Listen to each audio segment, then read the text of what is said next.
할렐루야. 에베소서 4장 14절을 우리 함께 읽도록 하겠습니다. 이는 우리가 이제부터 어린아이가 되지 아니하여 사람의 괴술과 간사한 유혹에 빠져 모든 교훈의 풍조에 밀려 요동치 않게 하려 함이라. 아멘. 여러분, 하나님은 진실하신 분이십니다. 우리에게 진실을 보여주시려고, 친히 보여주시려고 이 땅에 예수를 보내셨고, 예수께서 하나님 아버지, 구약에 나오는 YHWH가 아니라 하나님 아버지로서의 그 모든 뜻과 또 그의 품으신 의를 다 보여주셨습니다. 예수께서 오심으로 하나님 전부를 보여준 것이나 마찬가지입니다. 절대로 조금이나마 부족한 하나님을 보여주신 것이 아닙니다. 그러므로 예수 오신 것이 우리에게 얼마나 다행이 되는지, 다시 말하면 예수께서 참 진리요, 참 진실을 전부 다 보여주셨습니다. 그렇기 때문에 하나님과 그의 아들 예수는 결코 우리에게 속임이나 괴술이나 간사한 유혹 이런 것들과는 상관이 없이 역사를 하시는 겁니다. 오늘 본문에서 어린아이처럼 되지 말라라는 말을 하고 있고요. 그리고 사람의 괴술과 간사한 유혹에 빠지지 말라, 세상의 여러 모든 교훈의 풍조에 밀려 요동치 않도록 하라, 이렇게 말씀을 합니다. 우리의 신앙생활이 처음 예수 믿을 때는 어린아이가 되는 겁니다. 영적으로 어린아이로부터 새롭게 시작을 하는 겁니다. 그가 아무리 나이가 많다 할지라도, 환갑이 넘었다 하더라도 그때부터 예수를 믿었다면 그 환갑이 넘으신 그분이라 할지라도 그의 영혼은 아이 때부터, 어린아이 때부터 시작을 하는 겁니다. 그러므로 그 어린아이부터 시작하는 그 신앙의 나이가 꾸준히 하나님의 말씀을 먹지 않고 기도와 말씀으로 자기 자신을 채워나가지 않으면, 곧 자기 영혼의 젖을 먹고 또 살을 찌우지 아니하면은 결국에는 무너질 수밖에 없습니다. 왜? 사람의 괴술이 들어오게 되고 간사한 유혹에 빠지게 되고 세상의 여러 모든 교훈의 풍조에 밀려서 요동하기 때문에 그렇습니다. 하나님은 우리에게 예수의 피와 예수의 살을 주셨습니다. 예수의 피로 말미암아서 우리가 과거에 죄했던 것에서부터 이제 자유하게 되었고, 여기서 벗어나서 생명을 얻게 되었습니다. 곧 예수 피로 인하여서 우리는 생명이 시작이 된 겁니다. 예수로 인하여서, 예수의 피로 인하여서 우리의 생명이 시작이 된 것입니다. 그리고 예수의 떡, 곧 예수의 살, 이건 말씀을 말하는 것인데, 이 말씀을 꾸준히 자기 영의 양식으로, 자기 영의 양식으로 삼아서 계속된 생명, 다시 말하면 계속된 영생을 취하셔야 됩니다. 그래서 하나님이 우리에게 중요한 이 말씀을 주신 겁니다. 말씀. 죄 앞에서, 끊임없는 우리의 죄 앞에서, 매일매일 바라보는 죄 앞에서 우리는 예수 피로 인하여서 회개하고 다시 또 시작을 하는 것이지만, 그 시작은 우리의 신앙을 다 깨뜨리고 처음부터 완전히 시작한다는 것이 아니라, 우리의 죄를 해결해 줄 수 있는 것은 예수의 피밖에 없는 것 늘 고백을 하면서, 그래서 우리가 주일날 회개기도, 참회기도를 하는 겁니다. 그리고 우리 영혼을 살찌우고 더 튼튼하게 만들어가고, 어린아이와 같이 사람의 괴술과 간사한 유혹에 빠지지 않으려면, 세상의 모든 교훈의 풍조에 밀려서 요동치지 않으려면 하나님의 말씀으로, 이 영의 양식을 풍성히 먹어야 되는 것이 꼭 필요합니다. 그래서 하나님은 우리에게 가장 진실되고 가장 참이라고 할 수 있는 피를 먼저 주셨고, 또 계속하여서 우리에게 진리의 말씀을 주셔서 우리 영혼이 하나님으로부터 영원한 신령한 양식을 계속 먹도록 하신 것입니다. 자, 그래서 하나님은 참 진실하신 분이신데, 오늘 제가 여러분들과 함께 꼭 나누고 싶은 것들은 사람의 괴술과 간사한 유혹에 빠져들고 세상의 모든 교훈의 풍조에 밀려 요동하게 되는 그 중요한 원인과 이것을 어떻게 하면 벗어날 수 있을까 하는 그 부분을 여러분들에게 말씀을 드리고 싶습니다. 왜냐하면은 지금도 많은 사람들이 이미 예수를 믿고 구원함을 받고 있지만 원수의 꿰을 받아서 괴계 속에 들어가서 자기의 기본의 어떤 그 진리를 허물어뜨리고 조금씩 세상의 풍조에 속아 넘어가는 그런 것들을 많이 보게 됩니다. 그래서 오늘 여러분들에게 정말 하고 싶은 말씀은 무엇인가 하면, 하나님은 우리에게 선택이라는 것, 이 선택을 할 수 있도록 하나님께서 우리에게 의지를 주셨고, 이 의지를 하나님은 매우 존중하신다는 것, 우리의 의지를 매우 존중하신다는 부분들을 여러분들한테 꼭 말씀을 드리고 싶습니다.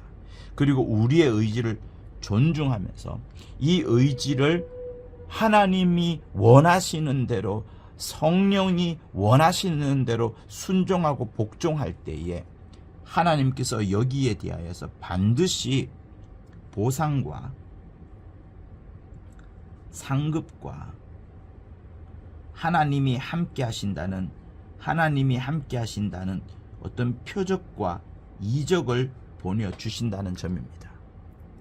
하나님의 뜻대로 하는데, 하나님의 말씀 그대로 순종하는데, 그때 하나님이 함께 하시는 이적과 표적이 없다 그러면 주님이 우리에게 하신 말씀, 믿는 자에게는 이런 표적이 따르리니 라고 하시는 말씀과 함께 성령이 우리와 함께 하신다는 여러 우리 신앙의 체험에 대해서는 하나님의 약속이 무뎌질 수밖에 없는, 하나님은 그 말씀이 살아 역사하심을 반드시 보여주시기 위하여서 우리 믿는 믿음에 체험을 할 수 있는 응답을 가져오시는 그것을 하나님은 계속 약속하셨습니다.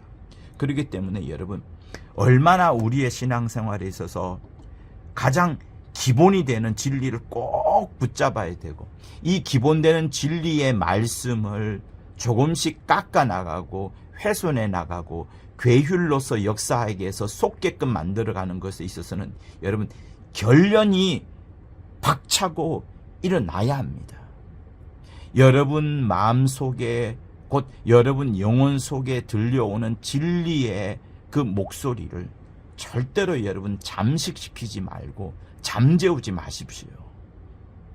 하나님은 우리에게 의지를 존중하시면서 우리에게 분명한 선택을 하도록 하십니다. 어떤 선택을 하도록 하셨죠? 우리에게 너가 영벌을 택할 것이냐 아니면 영생을 택할 것이냐, 분명히 이렇게 말씀합니다. 사랑하는 성도 여러분, 우리의 신앙생활은 중립이라는 것이 없습니다. 중립지대라는 것이 없어요. 우리의 신앙 선택은 선 아니면 악, 다시 말하면 주 예수 메시아를 이 땅에 보내시면서 2000년 전에 메시아가 오셨습니다만, 2000년 전에 메시아를 보내셨습니다만, 그 2000년 전에도, 그리고 2000년 메시아 오시기 그 이전에도, 2000년 이후에도, 지금에도 2000년 전에 물론 예수께서 오셨었지만 인류의 역사 전체 가운데 아담으로부터 마침내 예수께서 오실 그때까지 모든 인류에게 큰 하나님께서 하나의 표를 주시는 겁니다. 너 영벌을 택할 것이냐, 영생을 택하실 것이냐, 중간 단계 없다. 반드시 택해야 된다. 반드시 택해야 된다. 영생을 택하기를 원하면 영생을 줄 것이고 영벌을 택하기를 원하면 영벌을 줄 것이다 라고 말씀하시는 겁니다.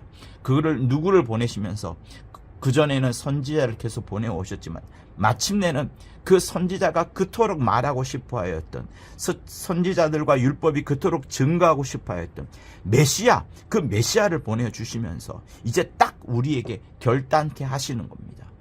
예수 오시기 전에도 선지자들을 보내면서 율법과 선지자를 통하여서 계속 제시를 하시는 거예요. 너 영벌을 택할 거냐, 영생을 택할 것이냐. 그리고 예수 오신 이후에는 전 인류를 향하여서 너 영벌을 택할 것이냐, 영생을 택할 것이냐. 나는 너의 의지를 존중을 한다. 과연 너는 무엇을 택할 것인가. 이거를 계속 하나님은 여쭈시는 겁니다. 그러므로 하나님은 누구든지 원망하지 못하도록 하셨어요.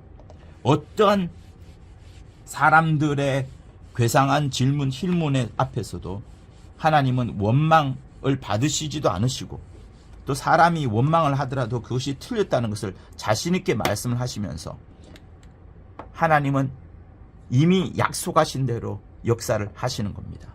그러므로 성도 여러분, 여러분들이 얼마나 진리의 그 강력한 뿌리를 내려야 되는지, 내가 옛부터 들었던 참 복음, 예수로 인하여 은혜를 받는다는 그 참 복음, 그 참 진리를 조금도 훼손하지 않도록 여러분 귀에 어떠한 말씀이 들려오는 것과 또 내가 어떤 특정한 말씀을 들었을 때 과연 그것이 성경에 있는 그대로인가, 성경의 권위를 확실히 두고 있는가, 말씀의 진리의 권위를 확실히 두고 있는가, 조금도 이것이 빼앗기지 않도록 여러분 확실한 선택과 확실한 의지를 가져야 되는 것이 정말로 필요합니다.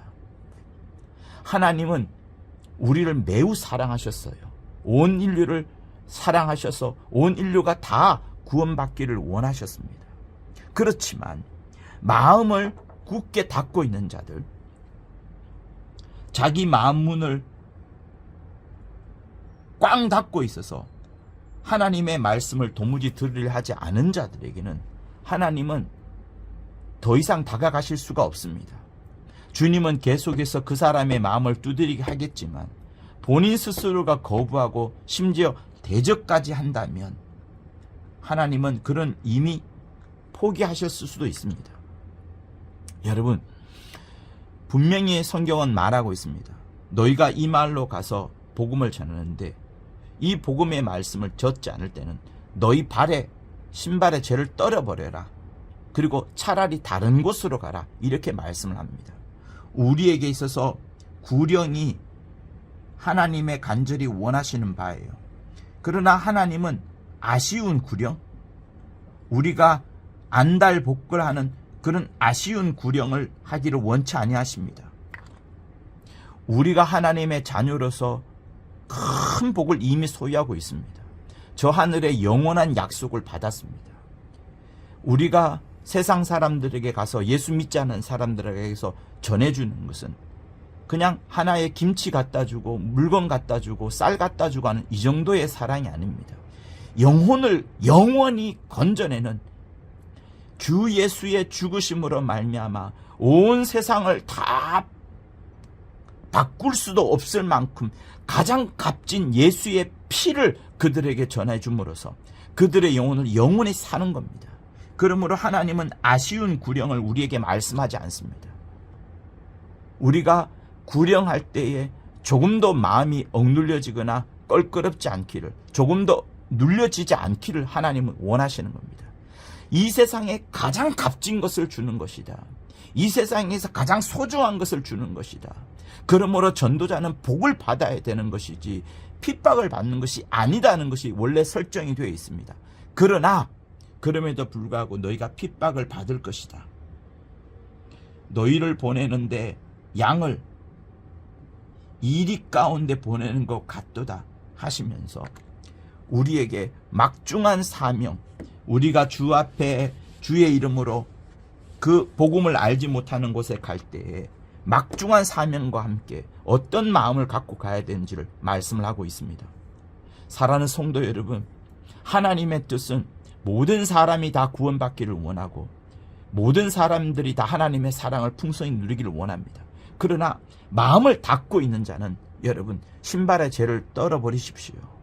마음을 굳게 닫고 있는 자에게 하나님은 억지로 알게끔 하고 억지로 믿게끔 하고 억지로 은혜를 받게 할 수가 없다는 것을 고린도후서 4장 3절을 말하고 있습니다. 얼마나 여러분 그 말씀이 엄중하고 무서운지를 여러분 꼭 아셔야 됩니다. 고린도후서 4장 3절은 이렇게 말합니다. 만일 우리 복음이 가리웠으면 망하는 자들에게 가리운 것이라. 망하는 자들에게는 복음이 가리워져 있다. 그 중에 세상 신이 믿지 아니하는 자들의 마음을 혼미케 하여 그리스도 영광의 복음의 광채가 비치지 못하게 함이니 그리스도는 하나님의 형상이라. 하나님의 형상으로 그리스도가 오셨습니다. 그가 오셔서 이 세상 사람들이 믿지 않던, 도무지 알지 못하였던 참 하나님을 보여주었는데 세상 신은 여전히 세상 사람들의 마음을 혼미케 하고 그러면서 그리스도 영광의 복음의 광채가 비치지 못하게 함으로써 그들을 마음을 굳게 닫고 있는 겁니다. 그러므로 그들이 마음이 굳게 닫혀 있다고 해서 낭망하고 실망할 것이 아니라 마음이 열려진 자를 찾으러 가시면 되는 겁니다. 오히려 그것이 하나님의 뜻입니다. 그렇기 때문에 우리에게는 더 쉬운 구령의 방법을 여러분 찾으시면 되는 겁니다. 코카콜라가 병 한 병에 1,000원이라고 합시다. 보통.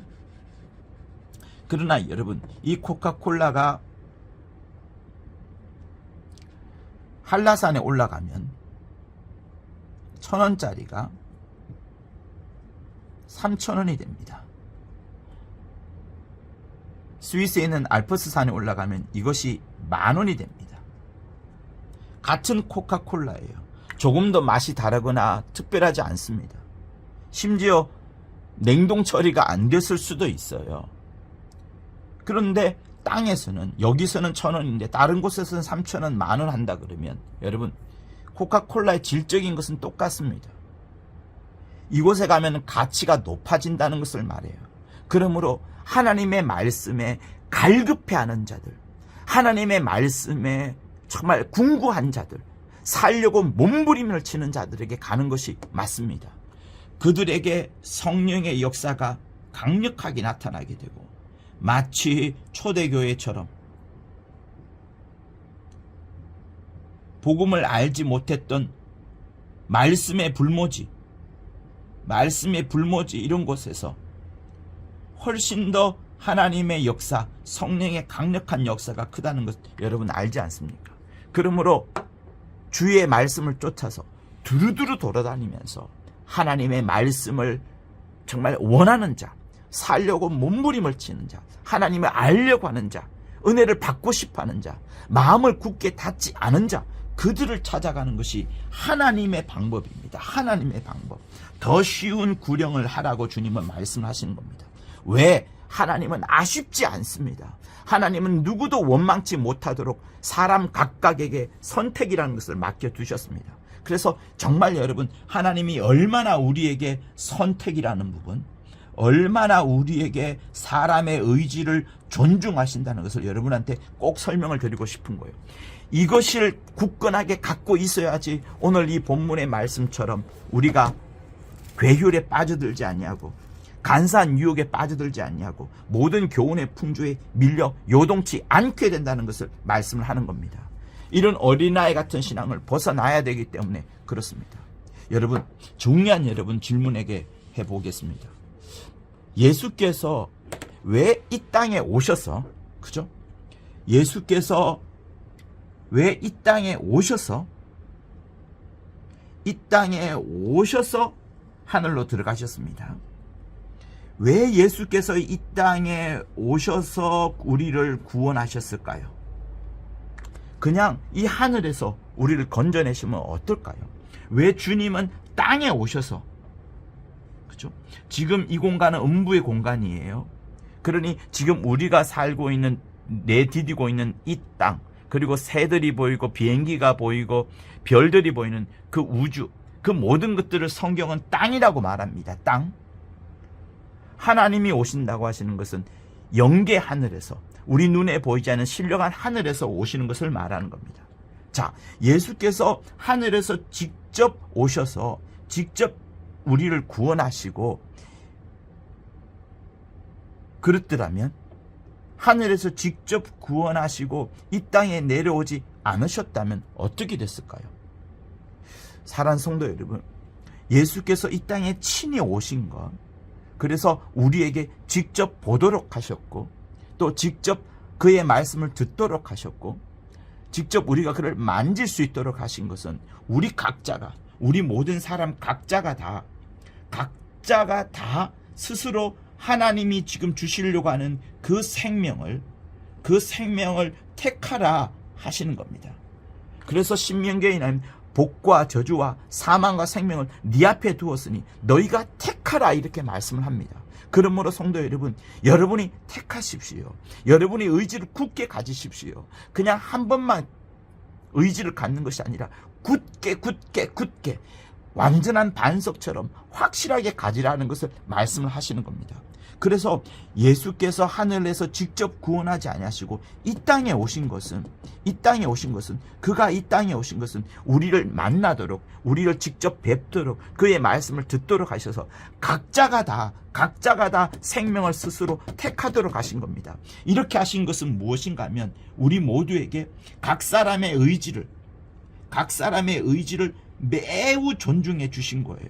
이 의지를 존중해 주신 겁니다. 누구보다도 가장 존중해 주신 겁니다. 어떻게 보면 하나님께서 당신의 의지를 딱 잘라 요거는 네 의지다, 내 것인데 너의 의지다 하면서 그 의지를 존중해 주면서 우리로 하여금 너가 생명을 택할 것이냐, 심판을 택할 것이냐, 영벌을 택할 것이냐, 영생을 택할 것이냐, 그렇게 택하도록 하셨습니다. 그러므로 여러분, 하나님이 우리에게 택하도록 하셨다는 것, 예수께서 이 땅에 오심으로 하늘에서 우리를 건져내신 것이 아니라 이 땅에 오셔서 우리를 건져내셨다는 사실이 매우 중요합니다.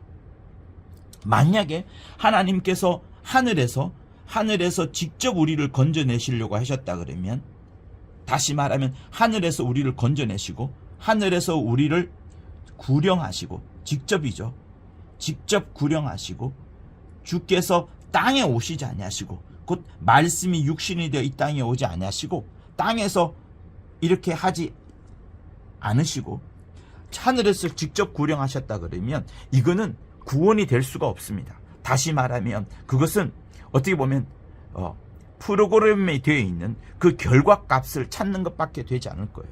아니면은 이 천지 만물을 말씀으로 지으신 것처럼 창조가 될 것입니다. 왜? 하늘에서 직접 구령한다 그러면 예수께서 죽으실 필요도 없고, 또 예수께서 죽으실 필요가 없기 때문에 우리에게 의로운 것을 찾을 수도 없습니다. 자, 제가 빨리 설명을 드렸지만 정말로 중요한 부분을 다시 한번 자세하게 설명을 드릴게요. 매우 중요한 겁니다. 하나님이 하늘에서 직접 구령을 하셨더라면 그것은 구령이 아니라 마치 뭐랄까요, 이미 정해져 버려 있는 것, 어떤 우리가 선택할 수 있는 것들이 없기 때문에, 선택할 수 있는 것이 없고 우리가 의지도 없는 거예요. 그냥 하나님이 어떤 제비 뽑기처럼 우리가 어떤 게임기 하는데 가보면은 윙 착 날아와가지고 이렇게 물건을 딱 건져가는 거 있잖아요. 그래 툭 떨어지기도 하지만 그것과 다르지 않습니다. 하나님이 우리를 구원하신다 할 때는 그냥 우리 아무 의지 없이 그냥 있는 우리에게 누군가를 택해가지고 데려가시는 것, 하나님이 누군가를 택해가지고 데려가시는 것, 이거를 말씀하시는 것이 아니라 하나님은 우리에게 선택을 할 수 있도록, 다시 말하면 우리의 의지를 매우 존중하시기 때문에, 천사보다 더 존중하기 때문에, 매우 우리의 의지를 존중하시기 때문에 그 의지를 존중하시는 것을 따라서 하나님이 우리를 구원하시는 겁니다.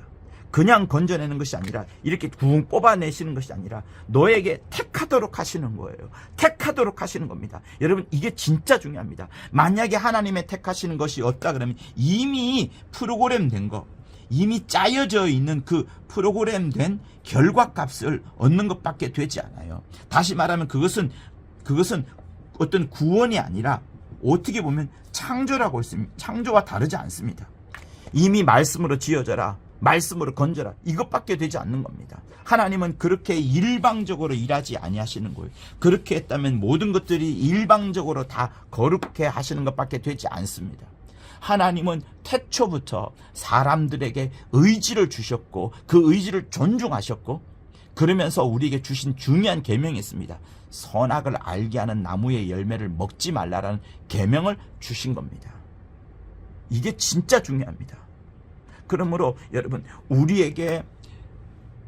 우리를 직접 구령하시려고 했다면 하늘에서 이 땅에 오지 아니하시고 하늘에서 그냥 우리를 구원하려고 했다면, 하늘에서 우리를 구원하려고 했었더라면 주님은 이 땅에 오실 필요가 없으신 거예요. 하늘에서 우리를 구령하려고 한 것이 아니라 땅에 오셔서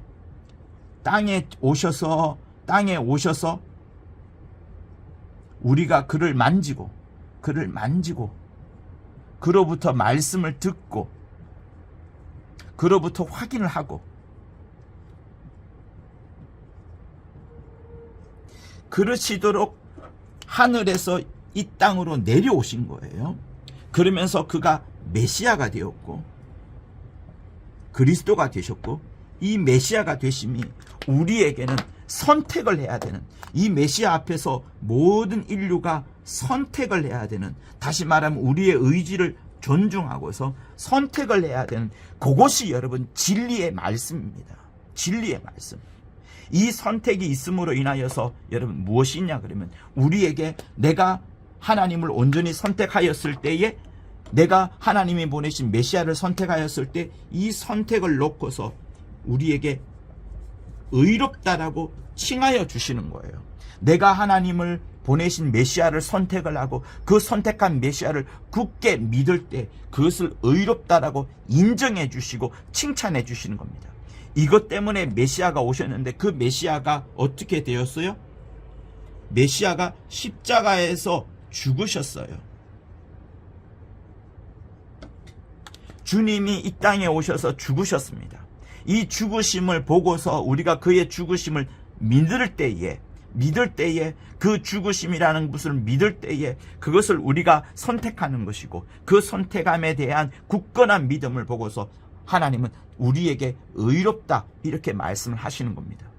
그러니 이 메시아를 보내심으로, 이 메시아가 우리를 위하여 죽으심으로, 이제 우리가 거기서 이 메시아를 보고서 택하느냐, 메시아가 하시는 모든 말씀을 붙잡느냐, 메시아가 오심으로 인하여서 영벌을 택하느냐, 영생을 택하느냐, 구원을 택하느냐, 심판을 택하느냐, 그것을 하나님이 딱 맡겨두신 겁니다. 그러므로 이렇게 하나님은 우리의 인간의 의지를 존중하셨고, 우리의 인간의 의지를 존중하시면서 우리에게 반드시 무엇을 택할 것인가에 대한 질문을 끊임없이 하고 계시는 겁니다.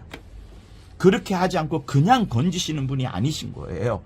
그냥 건지셨다 그러면 그것은 프로그램화된 결과라든가 아니면 말씀으로 세상을 창조한 것처럼 구원이 아니라 창조가 되는 겁니다. 성경은 계속해서 우리에게 선택이라는 그 갈림길을 주고 있다는 것을 여러분에게 정말 말씀을 드립니다.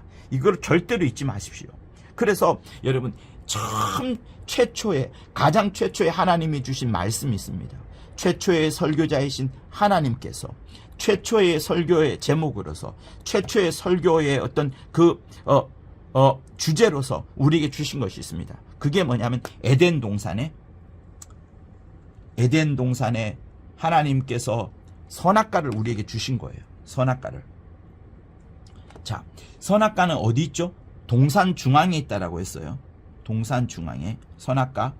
그리고 동산 중앙에 중앙에 있는 또 다른 게 있죠. 다른 여러 곳에 식물들이 많이 있습니다. 우리 먹을 것들이 충분히 섭취할 것들이 많이 있습니다만, 동산 중앙에는 생명나무와 선악과를 두었다라고 말씀을 합니다. 자, 여호와 하나님이 그 사람에게 명하여 가라사대, 창세기 2장 16절이요. 동산 각종 나무의 실과는 내가 임의로 먹되, 동산에 여러 나무들이 있지만 그것은 네가 마음대로 먹어라. 네 임의대로 먹어라. 그러나 중앙에 있는 선악을 알게 한 나무의 실과는 먹지 말라. 네가 먹는 날은 정령 죽으리라 하시더라. 이렇게 말씀을 합니다. 자, 2장 9절. 여호와 하나님이 그 땅에서 보기에 아름답고 먹기에 좋은 나무가 나게 하시니 동산 가운데에는 생명나무와 선악을 알게 하는 나무도 있더라. 이렇게 말씀합니다. 자, 동산 중앙에는 생명나무와 선악을 알게 하는 나무 있다라고 말씀을 합니다. 그리고 여러 나무들이 주위에 있어요. 어떤 건지 먹어도 된다라고 말씀을 합니다. 자, 하나님의 계명은 두 가지예요. 아무거나 먹어도 된다. 생명나무 먹어도 된다. 그러나 선악을 알게 한 나무는 절대로 먹지 말라라는 계명을 주셨습니다. 자, 여기서 중요한 포인트는 뭐냐면 이 동산 중앙에 선악과가 있다는 점 여러분 잘 알고 있을 거예요. 그런데 동산 중앙에 생명나무도 있다는 점입니다. 그러니 이 생명나무도 무한하게 허락하셨지만 이 선악을 알게 한 나무는 무한하게 허락이 안 하시고 오히려 금하신 겁니다. 이 생명나무에 대해서는 무한정 허락하셨고 금하신 계명이 전혀 없으세요. 보세요. 그러면 어떻습니까?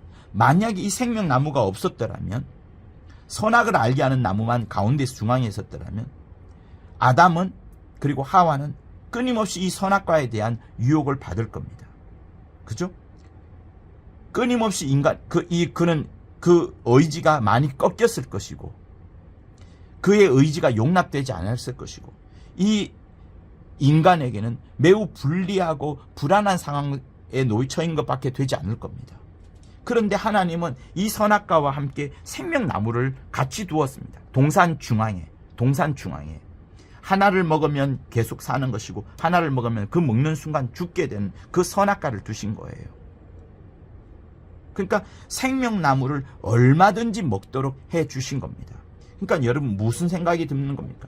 아, 하나님께서 요거는 먹지 말라, 요거는 먹어라, 마음껏 먹어라, 두 가지의 선택을 주시는 거예요. 둘 중에 무엇을 너가 택할 것이냐, 너의 의지를 매우 존중한다, 이거를 제가 지금 여러분한테 설명을 하는 거예요. 아담에게 너 충분히 이걸 택하는 것이, 또 이걸 택하는 것이, 그것은 너의 의지다. 네가 무엇을 택하느냐에 따라서 이거를 먹으면 살고 이걸 먹으면 죽는다 라는 것을 던지는 거예요.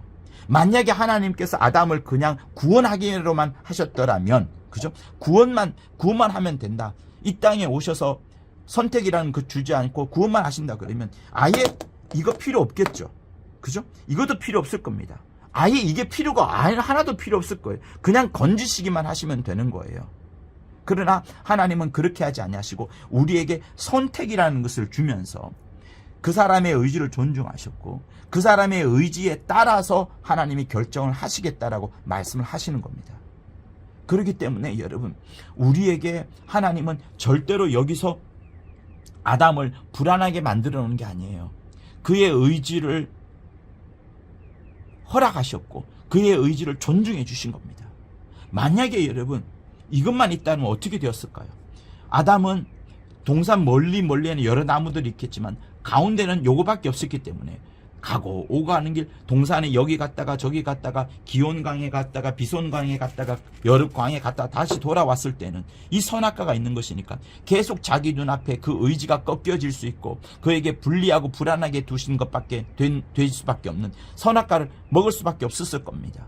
그러나 하나님은 선악과만 둔 것이 아니라 동산 중앙에 생명나무도 같이 주었다고요. 너가 이것을 먹고 싶을 그때 능히 이것을 먹을 수 있도록 능히 우리에게 선택할 수 있는 충분한 의지를 존중을 해 주신 겁니다.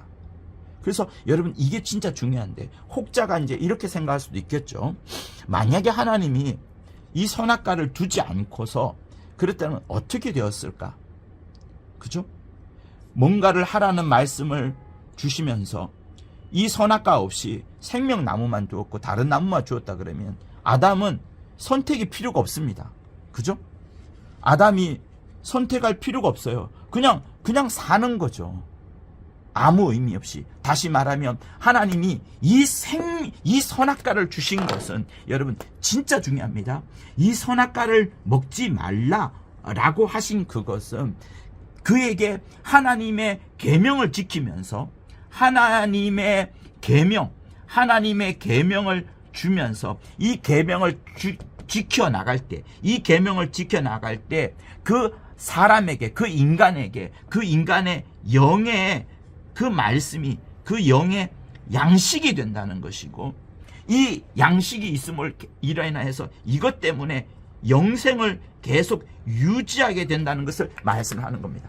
여러분, 이게 진짜 중요합니다. 다시 말하면 우리가 괴율에 속지 아니하고 그 마귀의 괴계에 속지 아니하고 간사하는 유혹에 빠지지 아니하고 모든 교훈의 풍조에 밀려서 요동치 않게 되려면 하나님의 계명밖에 없어요. 이것 이외에 우리가 요동하지 않고 진리에 꼭 붙잡혀 있고 세상 풍조에 마귀의 계획에 휩쓸려가지 않는 유일한 방법은, 다시 말하면 그에게 주시는 이 계명의 말씀을 지킬 때 그게 영생이 되는 겁니다. 그래서 여러분, 마태복음 4장 4절에서 무엇이라 말합니까? 마태복음 4장 4절에서 사람이 떡으로만 살 것이 아니요 하나님의 입에서 나오는 말씀으로 살 것이라 라고 말씀하지 않습니까? 그것이 여러분 신명기 8장 때부터 계속 말씀을 하고 있습니다. 하나님은 우리에게 반드시 뭔가를 택하도록 하심으로 인하여서 하나님이 우리 의지를 존중하고 그 의지를 통하여서 일하시는 것을 계속 말씀하고 계세요.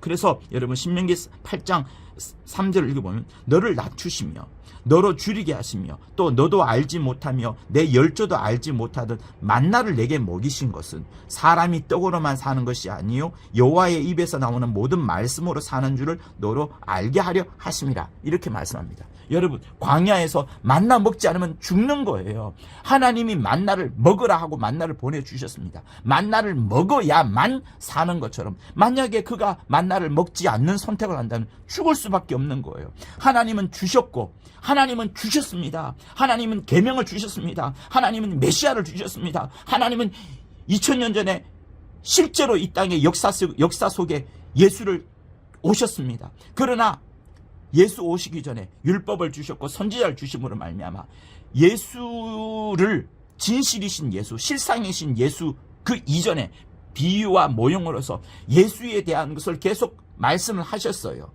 그리고 예수 온 이후부터는 진짜 실상이 오셨기 때문에 이제 모든 인류에게, 아담으로부터 마지막 때까지 모든 인류에게 예수를 던져준 겁니다. 다시 말하면 하나님이 선택을 하라고 주신 거예요. 하나님이 계명을 주신 거예요. 하나님의 말씀을 주신 거예요. 그 말씀을 택하는 자, 그 말씀을 믿는 자, 그 말씀을 붙잡는 자는 영의 양식을, 자기 영이 공급을 받는 것이고 그 양식을 공급을 받으로 인하여서 그가 영생을 살아가는 것을 말하는 겁니다.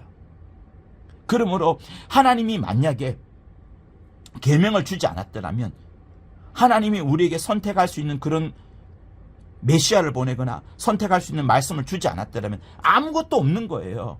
아무것도 없는 거예요. 아무것도 없는 것이라면 우리를 의롭다 하거나 우리를 칭찬하거나 이런 것 전부 다 없는 겁니다. 다 없어지는 거예요. 그래서 여러분, 여기서 얼마나 우리의 선택이 중요하고 우리의 의지가 중요한가를 여러분에게 설명을 계속 드리려고 하는 것인데, 여러분 어떻습니까? 만약에 우리가 하나님의 말씀이 진짜로 없었더라면 우리는 어떻게 되었을까요?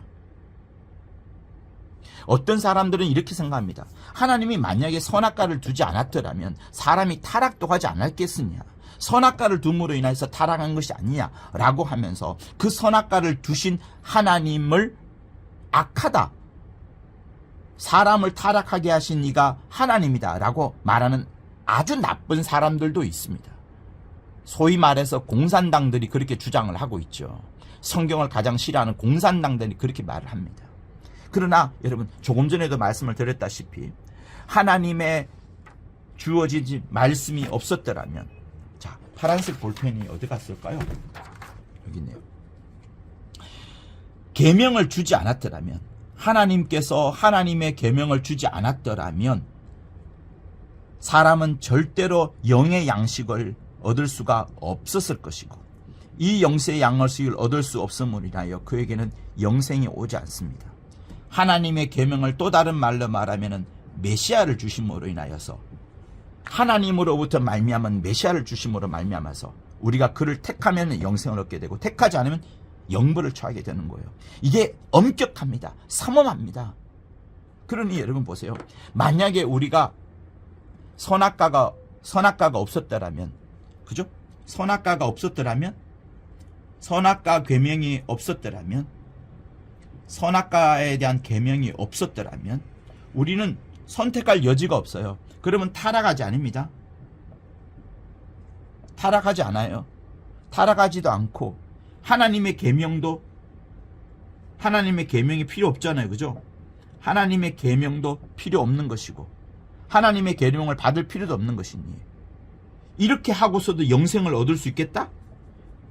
이렇게 하고도 영생을 얻는다? 여러분, 이건 말이 되지 않지 않나요? 만약에 이렇게 영생을 이렇게 해서라도 영생을 얻게 된다 그러면 하나님께서 사람을 흙으로 만들 필요가 없습니다. 오히려 하나님은 저 하늘에 영만 창조하시고, 영만 창조함으로 인하여서 곧 천사들과 같은 그런 존재로 하나님이 대우하시면 되는 거예요. 그렇다면 여러분, 그 천사가 그 하나님을 아버지라 부를 수 있을까요? 천사는 절대로 하나님을 아버지라 부를 수가 없습니다. 여러분, 천사는 좀 나쁜 말로 말하자면 로봇이에요. 여기는 천사는 의지가 있습니다. 그러나 사람의 의지와는 달라요. 천사는 처음부터 하나님이 부르시는 영으로 지음을 받은 거예요. 자, 그래서 여러분, 하나님이 우리에게 말씀을 주심으로 인하여 얼마나 우리를 살리려고 하시고, 우리에게 계명 주심으로 인하여서 우리에게 그 계명을 택하도록 의지를 주셨다는 부분을 여러분 꼭 기억하셔야 됩니다. 자, 우리 히브리서를 보도록 할게요.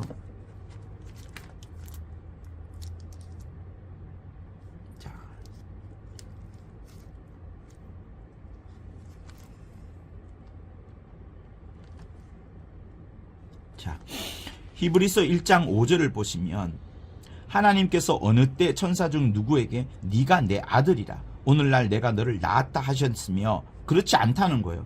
또다시 나는 그에게 아버지가 되고 그는 내게 아들이라 하셨느냐. 아버지와 아들의 관계가 아니라는 것을 히브리서에서 말씀합니다. 마다들을 이끌어 세상에 들어오게 하실 때에 하나님의 모든 천사가, 이 마다들은 예수를 말하는 거예요. 로마서 8장 29절을 여러분 보시면 충분히 이해가 되실 겁니다. 그가 세상에 들어오게 하실 때에 하나님의 모든 천사가 저에게 경배할지어다. 예수께서 들어오실 때에 모든 천사가 그에게 경배하는 존재로 만드셨다. 또 천사들에 관하여는 그의 천사들을 바람으로 삼으시고 그의 사역자들을 불꽃으로 삼으신다. 천사들을 부리는 종으로 삼으셨다. 이렇게 말씀합니다.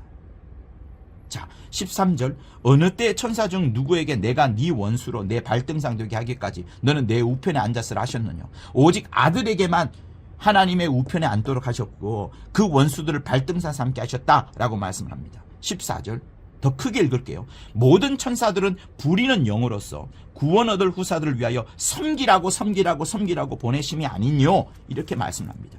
천사들은 부리는 영으로서 섬기라고 보내심을 받았다라고 말씀하시는 겁니다. 그러므로 여러분, 천사들도 의지가 있느냐 하는 이 부분이에요. 그들도 뭔가를 선택할 수 있느냐, 천사들도 선택할 수 있나, 그것이 가능한가 하는 질문을 할 수 있습니다. 그죠? 자, 우리와의 의지와 천사의 의지가 달라요. 이 부분이 여러분 중요한데요. 그런데 천사의 의지가 없는 것은 아닙니다. 왜냐하면 우리가 이사야서 14장이라든가 에스겔서 28장 같은 곳을 보게 되면은 천사의 타락이 나옵니다. 그들은 분명히 하나님을 향하여 교만이라는 것을 드러내었고, 교만을 드러내면서 하나님께 반역하였고요. 그러면서 마침내는 그 하늘에서 쫓겨나서 타락했다라고 성경은 이야기를 하고 있습니다. 그러니까 그들은 처음부터 원래 하나님을 섬겨야 되는데, 하나님을 섬겨야 되는 그 섬기는 의지를 없고 자기 섬기는 의지를 포기하고 오히려 자기 스스로를 높이는 그 선택을 한 겁니다. 그 결과 하나님께서는 그들을 이 음부라는 공간 속에 꽁꽁 묶어두시면서 음부를 결박해버리는 그런 결정을 하시게 된 거예요. 그러니 천사도 의지가 있고 선택할 수 있습니다. 그러나 그들은 육체가 없기 때문에 한 번의 결정으로 완전히 끝나버리는 거예요. 섬겨야 되는 직분인데, 그러니까 조금 전에 우리가 히브리서에서 읽었던 것처럼 천사는 처음부터 부리는 영이에요. 부리는 영이고 섬겨야 되는, 하나님을 섬겨야 되는 영이에요. 섬기는 천사인 겁니다. 심부름꾼이에요. 심부름꾼입니다. 처음부터 하나님께서 천사를 주신 것은 심부름꾼으로, 누구의 심부름꾼으로?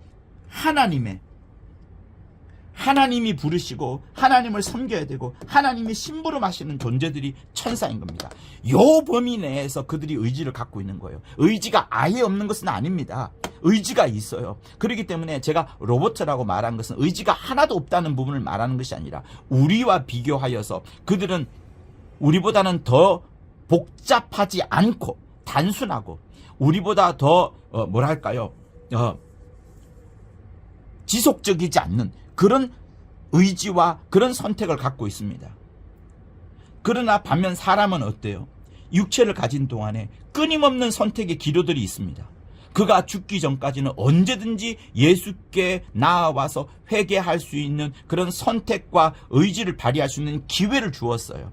그러나 천사들은 그렇지 않습니다. 천사들의 원래 지음받은 목적 자체가 하나님을 부리는 자들로, 하나님이 부리시는 자들로, 하나님을 섬겨야 되는 영으로, 하나님의 심부름꾼으로 이미 만들어 놓은 거예요. 그런데 그들이 그렇게 하지 않을 때 그들은 또 다른 선택에 의해서 그 선택에 따른 결과를 당장에 받을 수밖에 없게 되는 것이고, 그 받게 된 것이 창세전에, 다시 말하면 요한계시록 12장에 나오는 것처럼 그들은 마침내 타락하여서 이 음부 속에 갇혀져 있고 마침내 메시아가 오실 때에 그들을 심판하고 결박하고 죽여버리는 그 역사를 하나님이 딱 장치를 해 놓으신 겁니다. 그러니 천사와 우리는 매우 달라요. 그죠? 천사와 우린 매우 다릅니다. 그러므로 여러분, 진리 속에 반드시 들어가야 되는 중요한 메시지가 있는데, 천사는 부리는 존재예요. 하나님이 부리는 존입니다. 이들은 창조 때부터 창세기 창조전, 그 창세전에, 그 창조 때부터 완전한 자로, 이미 완전한 영적 존재로 만들어 두었어요. 영적 존재로. 그러니 원래 만들어 놓은 목적이 하나님을 섬기는 것으로, 하나님을 섬겨야 되는 심부름꾼으로 만들어 두었습니다. 그러니 하나님께서 이 의지 범위 내에서 너희들이 무엇이든지 할 수 있는데 이것을 어겨버리면 당장에 끝나게 되는 거예요. 다시는, 그러므로 그들에게는 다시는 회복할 수 있는 종입니다. 절대 아들이 아니에요. 다시 회복할 수가 없어요. 그래서 여러분, 히브리서 2장 16절을 보시면 이렇습니다. 이는 실로 천사들을 붙들어 주려 하심이 아니요 오직 아브라함의 자손들을 붙들어 주려 하심이라 라고 말씀하시면서, 천사들을 위하여서 이 메시아가 오거나 천사들을 위하여서 예수가 준비됐다는 것을 아니라는 것을 말씀을 합니다. 그리고 여러분, 시편 103편에도 또 놀라운 말씀이 있어요. 자, 시편 103편을 보시면, 능력이 있어 여호와의 말씀을 이루며 그 말씀의 소리를 듣는 너희 천사여, 여호와를 송축하라. 천사들은 하나님의 말씀을 이루어가고 그 하나님의 목소리를 듣는 자들입니다. 그들은 하나님을 송축하고 하나님을 섬기는 것에 되어 있어요. 철저히 하나님을 섬겨야 되는, 하나님께 순종해야 되는. 그러니까 그들은 오직 뭐만 있냐 그러면 자기들의 의지를, 그 천사의 의지를 하나님을 섬기는 것으로, 하나님을 송축하는 것으로, 하나님을 이름을 높이는 그것에 대해 있습니다. 우리 인간하고는 달라요. 우리 인간은 철저하게, 이게 아니라 뭐예요? 우리 인간은 철저하게 하나님의 사랑받는 존재로, 하나님의 자녀로 처음부터 설정을 해두신 거예요. 성도 여러분, 그것을 잊지 마십시오. 우리 인간은 처음부터 하나님이 준비하시기를 하나님의 사랑을 받는 자, 하나님의 은혜 받아야 사는 자, 이게 우리 하나님의 처음부터 마련해 놓으신 설정이라고요. 이걸 위하여서 하나님이 무엇을 주셨느냐? 주지 않으면 안 되는데 그 주시고자 하나님의 계명을 주셨고, 이 계명을 순종하고 이 계명을 받아들이고 이 계명을 선택할 때에 그것이 영의 양식이 되는 것이고, 영의 양식이 된 다음에 뭐가 되죠? 영생이 되는 겁니다. 그러므로 하나님의 말씀이 우리에게 다가오지 않고 또 하나님의 말씀을 우리가 선택하지 않으면 절대로 영의 양식도 없고 영생이 없는 거예요. 이것을 위하여서 하나님이 맨 처음 설정해 두신 것이 사람은 처음부터 하나님의 사랑받는 존재로, 사람은 처음부터 하나님의 은혜 받는 존재로 씌워두는 반면, 천사는 창조 때부터 완전한 영적 존재를 만들어 두면서 하나님과 천사는 하나님을 가까이 하는 거예요. 하나님과 직접적 관계, 하나님을 가까이 하면서, 하나님을 계속 가까이 하면서 하나님의 영광을 바라보고 하나님의 보좌 근처에서 하나님과의 어떤 수종적 관계, 직접 하나님의 얼굴을 뵙습니다. 수종적 관계. 그러나 상전을 따라다녀야 되는, 왕의 그늘임을 따라서 함께 움직여야 되는 신하 같은 존재로 있는 존재들인 거예요. 이들은 하나님이 사랑하시려고, 이들을 하나님에게 후사를 주시려고 한 것이 아닙니다. 성경이 그를 말하는 거예요. 천사들은 하나님의 영광을 봅니다. 하나님의 영광을 바라보고 하나님의 거룩을 바라보는 정말 매우 가까운 자들이에요. 그러므로 그들이 의지가 있다 하더라도 더욱더 하나님께 부종하여서 하나님을 섬기는 곳으로, 하나님의 부림을 받아서 이런 일 저런 일 해야 되는 그 의지 내에서 그들은 지음을 받은 거예요. 그러나 사람은 그게 아니라 처음부터 사랑받는 존재로, 은혜 받는 존재로 천사들을 구원하는 대상으로 만든 게 아닙니다. 이들은 사역을, 하나님의 사역을 돕는 자로 만드는 것이었고, 구원하는 대상은 사람에게만 구원의 대상으로 두는 거예요. 천사들을 인간처럼 자유롭게, 그러나 복잡하게 하지 아니하시고 오직 하나님의 뜻을 이루어가는 자로 만드는 것이 천사예요. 이 뜻 자체가 하나님의 심부름꾼이란 자체인 겁니다. 그러나 인간은 그러지 아니하고 아예 처음부터 하나님의 사랑받는 존재로, 하나님의 은혜 받는 존재로 만들어 두신 거예요. 그래서 여기서 보자면 결국 무엇이 드러납니까? 우리에게 주신 하나님이, 우리에게 주신 하나님이 우리에게 뭔가를 선택하도록 하시고, 그러면서 우리의 의지를 존중해 주시는 것이 얼마나 중요한 것인가를 여러분 정말 확인하셔야 됩니다. 이 선택과 의지를 하면서 우리가 뭐냐, 나는 하나님의 자녀의, 하나님의 자녀, 하나님의 후사로서의 나는 정말 살겠노라 라고 여러분 생각하시고, 그것이 진리다라고 하시고, 그것이 믿음이라고 하시고, 그것이 말씀이라고 하시고, 여러분 그걸 붙잡으면 실제로 이렇게 되는 겁니다. 그러나 그것을 붙잡지 않고 다른 길로 간다 그러면 하나님은 다른 길로 가는 것에 대한 결과를 주시는 거예요. 그것이 하나님의 일하시는 바인 겁니다. 그래서 하나님은 모든 것들을 선택하도록 만들어 두셨습니다. 선택하도록. 그래서 흙으로 끝나버리는 존재가 아니라 우리에게 영을 심어주셨고, 이 흙이, 다시 말하면 우리 육체가 존속하는 동안에 그것을 기회 삼아서 그때 그 사이에, 영이 존속하는 사이에, 다시 말하면 육체,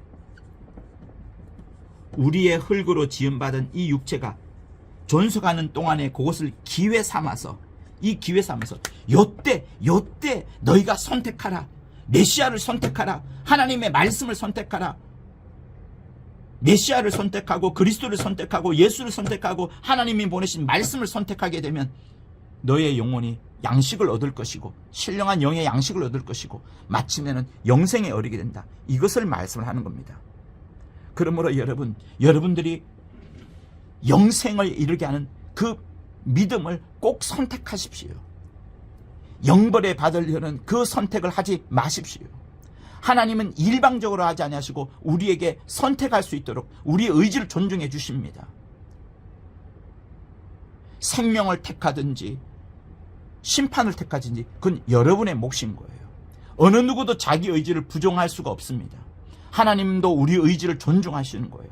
정말 이걸 잊지 마십시오. 그러니 여러분, 우리 신앙생활은 매우 무서운 겁니다.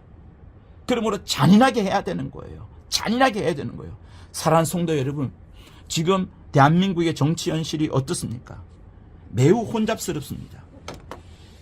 무엇을 믿어야 될지, 무엇을 믿지 말아야 될지 그런 시대에 들어와 있습니다.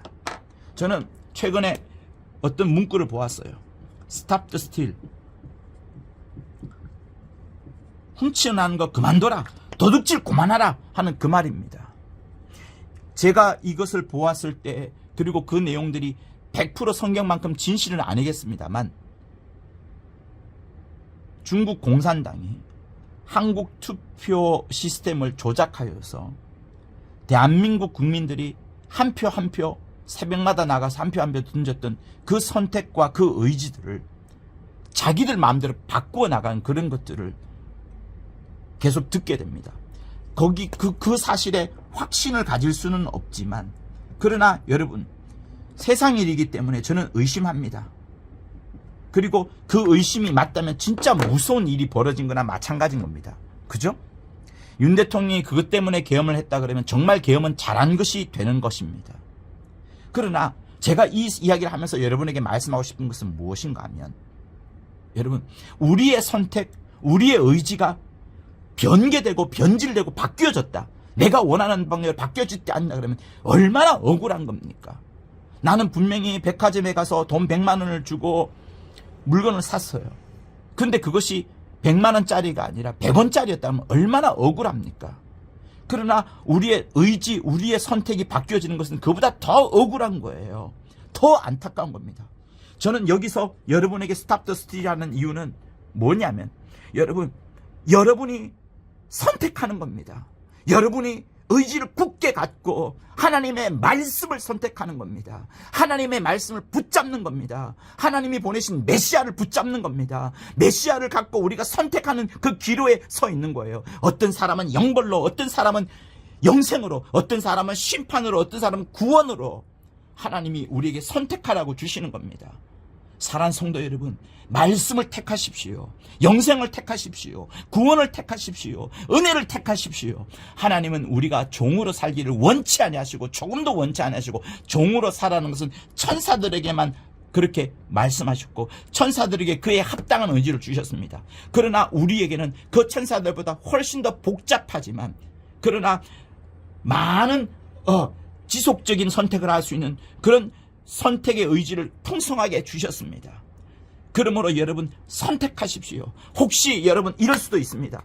여러분이 듣는 말씀이 과거에는 진리의 말씀을 들었는데 지금은 진리의 말씀이 아니고, 진리가 아닌 그 진리를 훼손시키고 진리를 덮고 있고 진리를 깨뜨리고 있고 진리를 무너뜨리고 있는 말씀을 듣고 있다면, 그것이 강대상에서 들려오는 말씀이라면 여러분 심각하게 생각하셔야 됩니다. 그것이 하나님의 진리의 말씀이 아니라면, 하나님은 이미 우리에게 완벽한 선택권으로서 예수를 주셨는데 예수 말고 다른 것을 더한다면 그것은 나쁜 복음이 되는 거예요. 악한 복음이 되는 거예요. 다시 말하면 거짓이 되는 겁니다.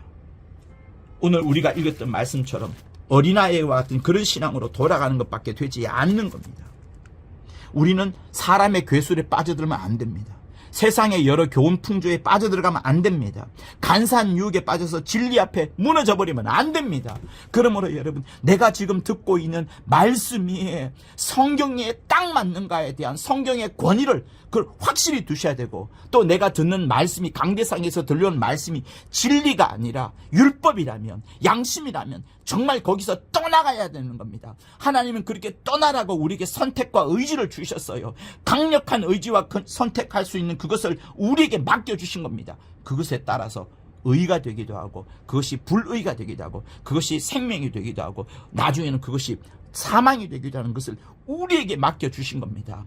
에덴 동산에 선악과만 있는 것이 아니라 생명나무를 두신 것이 얼마나 감사합니까? 둘 중에 하나를 택할 수 있는 거예요. 선악과만 두었더라면 우리는 절망이었을 겁니다. 얼마나 불안했을까요?